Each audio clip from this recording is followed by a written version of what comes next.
என்று அன்போடழைத்தாலே பிரத்யட்சமாக வருவாள். அம்மா நேரிலே உரையாடுவாள்.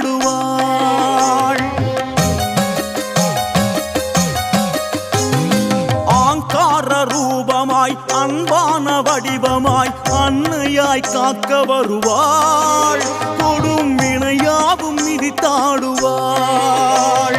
ஓம் சக்தி தாயே பிரத்யங்கரா சரவேஸ்வரன் சக்தியமை காக்கவா.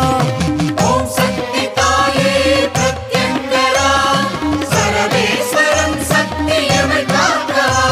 நலம் யாவும் பெருக வேண்டும் அம்மா நீ என்றும் காக்க வேண்டும். நலம் யாவும் பெருக வேண்டும்